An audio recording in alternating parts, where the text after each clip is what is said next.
आज हम आपको एक नेता के पीछे उस समाज सेवी की कहानी बताएंगे जिससे आप लोग भी जरूर प्रेरित होंगे।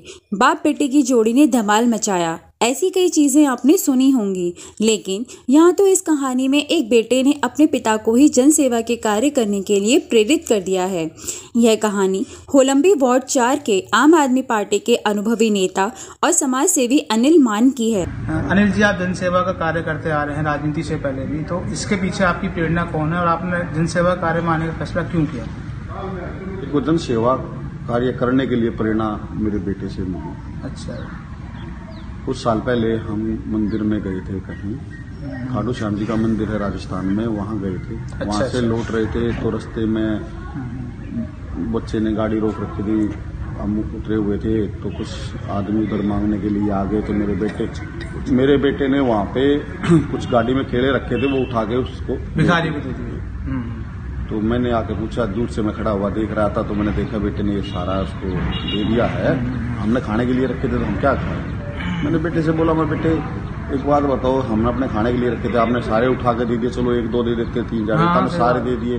बोला पापा हम तो कहीं भी रास्ते में जाके खाना खा लेंगे, घर पहुंच के खा लेंगे, ये कहाँ खाएंगे, मेरे पास तो नहीं, ये तो अब भी खा लेगा और शाम को भी इनको खा लेगा, तो इसकी तो भूख मिट जाएगी। तब मेरे को लगा कि जन सेवा करनी चाहिए। तो आप इस कारण मैं जन सेवा से जुड़ा।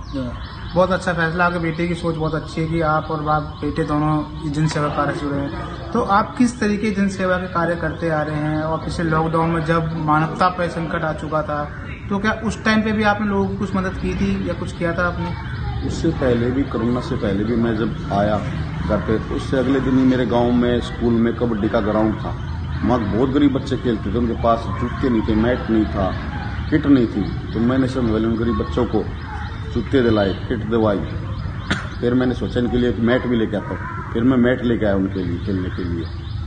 घास थी तो वो हटवा के ग्राउंड में मिट्टी डलवाई उन बच्चों के लिए। वहाँ से जन सेवा का कार्य मैंने शुरू किया। तो जैसे इसके अलावा जो आपकी चीज़ें हैं कि आप जो जन सेवा कार्य आप करते आ रहे हैं, तो इस सेवा कार्य जो आप करते हुए आ रहे हैं, आपने बताया कि हम सिलाई मशीनें दी, तो कोई ऐसा वाक्य कभी हुआ है कि कोई बहुत जरूरतमंद आपके घर पे आ गया हो, आप घर पे ना मिले हो, बेचारा उदास होकर घर से चला गया हो? ऐसी बातें तो बहुत बार होती भी।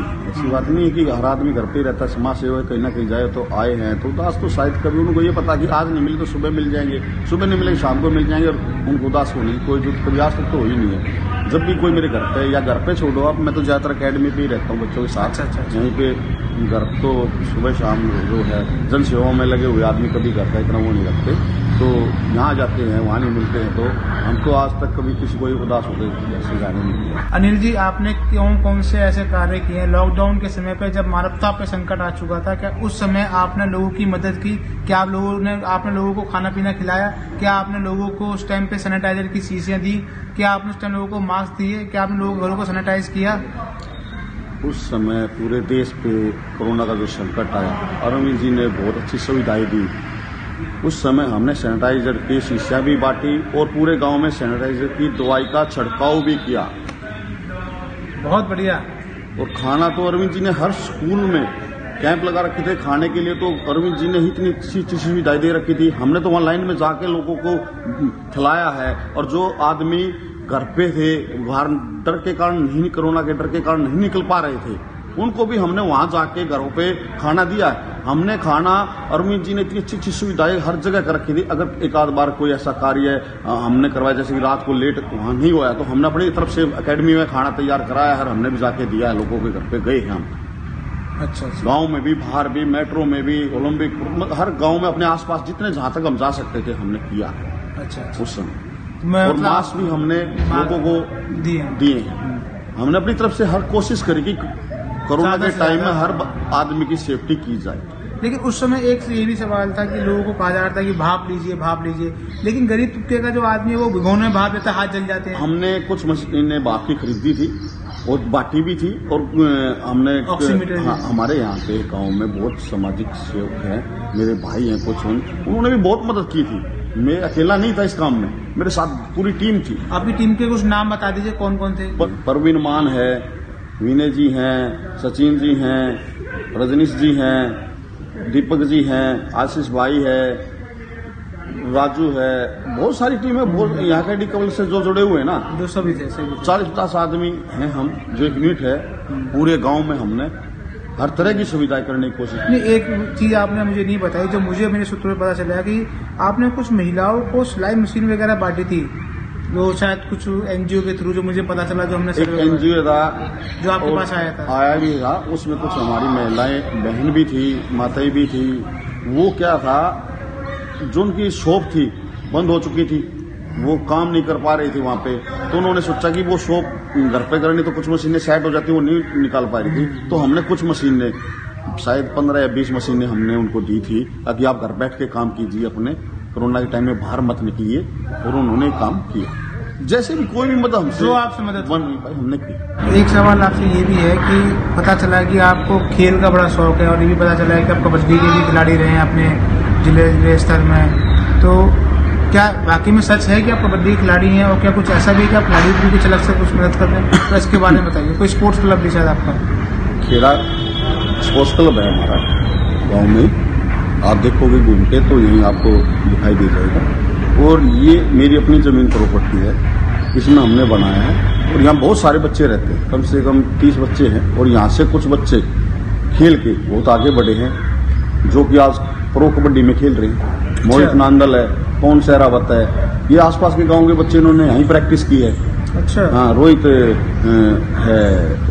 सहरावत है, हाँ, साहिल मान है, ये बहुत सारे बच्चे जिन्होंने यहीं प्रैक्टिस की है, और ये बड़े होकर प्रो में खेल रहे हैं, इनका भविष्य उज्जवल हुआ है। तो यहाँ बहुत सारे बच्चे जो आने वाले समय में और आगे जाएंगे, बहुत अच्छा खेलते हैं। हम हर बच्चे को हर चीज की सुविधा देते हैं, यहाँ खाना पीना रहना। 3-4 साल हो गए यहाँ पे। किसी बच्चे से आप पूछ लो, कोई भी किसी प्रकार का रुपया नहीं दिया जाता। 40 बच्चे रहे, 50 रहे, कुछ चले गए, फिर आ जाते, कुछ पेपर देने चले जाते, स्कूलों में पढ़ाई होती है। हम कुछ बच्चों जो नहीं पढ़ पाते उनको यहाँ सरकारी स्कूल में एडमिशन भी कराते हैं, क्योंकि आपने देखा अरविंद जी ने कितना सरकारी स्कूल में कितना अच्छा काम किया है। तो बहुत अच्छी पढ़ाई होती है सरकारी स्कूल में, सारा अच्छा काम चल रहा है। तो हमने यहाँ उनका एडमिशन भी करा रखा। तो कितने बच्चे आपको खेड़ा स्पोर्ट्स क्लब में हैं अभी? क्या महिलाएं भी इसमें, लड़कियां भी हैं? लड़कियां हम अलाउ नहीं करते हैं, क्योंकि लड़कियां की सिक्योरिटी ज्यादा हो जाती है, बेटियां हैं। अच्छा मुझे एक चीज बताइए कि ये जो पुरुष आप बता रहे हैं, जितने भी आप खिलाड़ी हैं, उनमें कितने अंदाजा खिलाड़ी हैं यहाँ पे? यहाँ 35 बच्चे हैं। 35 बच्चे के अलावा? अच्छा। तो अब एक सवाल और है इसमें ऐड कि अगर आपको टिकट नहीं मिली, भगवान का खास्ता है, तो क्या आप खिलाड़ी की मदद करना छोड़ देंगे, कि आप खेल से भी हट जाएंगे? राजनीति का मुद्दा इसमें आप ना लेकर आए तो अच्छा। राजनीति तो भी मैं आम पार्टी से टिकट के लिए कर रहा हूँ, इससे पहले ही मैं खेल भावना से जुड़ा हुआ हूँ, खिलाड़ियों से जुड़ा हूँ, ये तो मैं पहले से कार्य करता हूँ। और आम आदमी पार्टी मेरे को उम्मीदवार यहाँ से बनाती है, तो मैं यहाँ से अगर जीत कर आता हूँ तो बच्चों के भविष्य के लिए और आगे भी बहुत सारे कार्य कर पाएंगे। तो अब आम आदमी पार्टी में भी जैसे दिल्ली यूनिवर्सिटी स्पोर्ट्स यूनिवर्सिटी खोलने की बात की जा रही है, तो अगर दिल्ली में स्पोर्ट्स यूनिवर्सिटी अगर खुल जाती है, तो आपको लगता है इससे दिल्ली के जो विद्यार्थी हैं, जो खिलाड़ी हैं, उनको फायदा मिलेगा? बहुत ज्यादा फायदा मिलेगा। आप हरियाणा में देखो कितने मेडल आते हैं बच्चों को। अब अरविंद जी जब दिल्ली यूनिवर्सिटी में यहाँ स्पोर्ट्स कॉम्प्लेक्स खोल रहे हैं, यहाँ भी हर बच्चे में बहुत सारी भावनाएं बढ़ी रहती हैं खेल के प्रति, बहुत ज्यादा कुछ करते, पर उनको पूरी सुविधाएं गवर्नमेंट नहीं दे पा रही थी। अब अरविंद जी ने ऐसा सोचा है तो वो करेंगे, तो जरूर फायदा ही होगा, और बच्चे आगे जाके निकलेंगे। दिल्ली में बहुत सारे मेडल देश के लिए आएंगे। जैसे आप ओलंपिक खुद वार्ड से चुनाव लड़ने जा रहे हैं, ये मेरा आखिरी सवाल है, तो इस वार्ड के अंदर जब आप जीत जाएंगे, तो क्या बच्चों के लिए कबड्डियों की प्रतियोगिता भी आप कराएंगे ओलंपिक खुद वार्ड में, पहले से कुछ कराते आ रहे हैं? हम भी पहले भी कबड्डी प्रतियोगिता बहुत होती है। अच्छा। कराई भी है यहाँ पे, बाहर भी बच्चे जाते हैं खेलने, हम गाड़ी सुविधा देते हैं, खेल के आते हैं। खेल प्रतियोगिता होती रहती है। अच्छा, आप लोग कराते हैं? तो हम भी कराते रहते हैं, और भाई भी गांव में भी बाहर भी कराते हैं। खेल प्रतियोगिता तो होती रहती है। स्पोर्ट्स में खेल प्रतियोगिता जरूरी है। तो जैसे ये 35 बच्चे आप जो बता रहे हैं क्लब में, तो ये कहाँ से, दिल्ली के हैं? नहीं, दिल्ली। कोई उड़ीसा से है, बिहार से है, बंगाल से है, उत्तराखंड से है, देश के अलग अलग राज्यों से। हाँ, नहीं, ज्यादा बड़े बच्चे यूपी से हैं, कानपुर से हैं, लखनऊ से हैं। 15 बच्चे तो कानपुर से ही हैं, और बच्चे जैसे बिहार से भी हैं। हर राज्य से तो नहीं कह सकता मैं कि साउथ की तरफ से, पर यहाँ जितना राजस्थान से भी है, कुछ बच्चे हरियाणा के भी 2-3 बच्चे। अच्छा। हाँ, वो है, कुछ बाहर से हैं, जैसे दूर का बच्चा वो हम अलाउ नहीं करवा, साउथ में है, खेल से यहाँ कैसे आएगा रहेगा, फिर उसको जाने आने में कभी कोई क्रम में परेशानी तो जल्दी भाग जाता है, इसलिए वो 2 से बच्चे नहीं रख पाते। पर मैंने तो हर अपने खेड़ा कबड्डी स्पोर्ट्स पे इस पे डाल रखा है, वही बच्चा पूरे देश से कहीं से भी आ सकता है। स्वागत है, सबका स्वागत है। आगे सवाल है कि आप थोड़ा फैमिली के ऊपर जाते हैं कि आपकी फैमिली कितने बच्चे हैं और वो क्या वो भी स्पोर्ट्स से जुड़े हुए हैं कोई? मेरे 2 लड़के हैं, मिसेज है, माँ है, और दोनों लड़के स्पोर्ट्स से जुड़े हैं। एक लड़का कबड्डी ही खेलता है, एक लड़का हैंडबॉल खेलता है। Okay okay. तो आप लोगों ने देखा होगा, एक मेरा बेटा जो बड़ा है कबड्डी खेलता है, उसको अभी जस्ट 26 जनवरी पे अरविंद जी ने सर ये मिनिस्टर को दिया, मुख्यमंत्री उप मुख्यमंत्री जो हमारे दिल्ली सरकार के उप मुख्यमंत्री जो हैं, उन्होंने उनको 2,90,000 रुपये का पूरी दिल्ली में स्पोर्ट्स कबड्डी में अमाउंट दिया, चेक दिया। क्या नाम है उनका? पीयूष मान। किस उसमें दिया, किस लिए दिया था? कबड्डी नहीं, मतलब क्या किया था आपके बेटे ने जो बेटा कबड्डी खेल इंडिया खेल के आया था। अच्छा अच्छा। डिफेंडर, बेस्ट डिफेंडर था। ओके। 19 खेल रहा था दिल्ली गवर्नमेंट की तरफ से, अंडर 19 उसमें बेस्ट डिफेंडर था।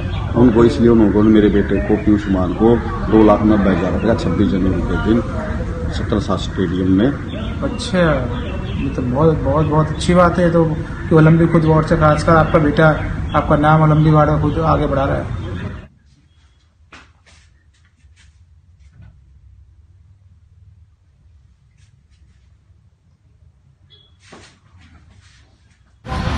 कबड्डी टीम के कोच साहब हैं, आप थोड़ा सा आप आगे आइए।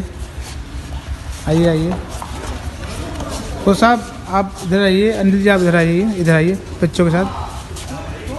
2 शब्द मैं आपसे पूछना चाहूँगा कि कबड्डी टीम जो यहाँ पर खेल रही है खेड़ा खुद स्पोर्ट्स में, अनिल जी इसको संचालित कर रहे हैं, इसको चला रहे हैं, तो उनके बारे में आप क्या कहेंगे? देखिए, हमें आज तक कभी किसी चीज़ की प्रॉब्लम नहीं हुई, ना किसी बच्चे को प्रॉब्लम हुई। मतलब खाने पीने की सभी चीज़ की सुविधाएं हैं, जिम भी है यहाँ पे, अच्छा बड़ा ग्राउंड है जब रनिंग करने के लिए, मिट्टी का ग्राउंड है, जिसको बच्चे को मिट्टी पे करनी है वो मिट्टी पे करता है। और क्या नाम है, यहाँ गाँव के भी बच्चे बहुत आते हैं, सुबह भी और शाम के टाइम भी। वैसे भी जिसको भी मतलब ऐसे कबड्डी के अलावा जो फिजिकल ट्रेनिंग करनी है तो वो भी कर सकता है यहाँ पे आके। और जो बाहर के बच्चे आते हैं उनके लिए खाने पीने हर चीज़ की सुविधा यहाँ पे है। अगर इनके मैट शूज़ वगैरह फट जाते हैं तो वो भी इनको प्रोवाइड किए जाते हैं अनिल मान जी की तरफ से।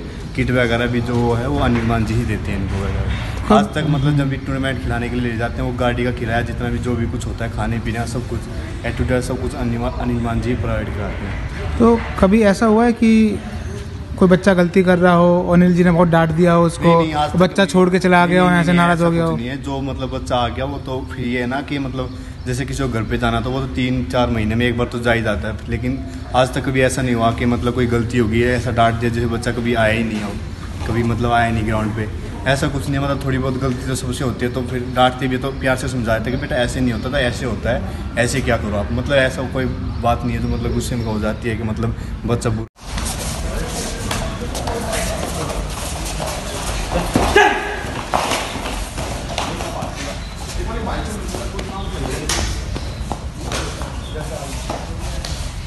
बता रहा हूँ मैं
हाँ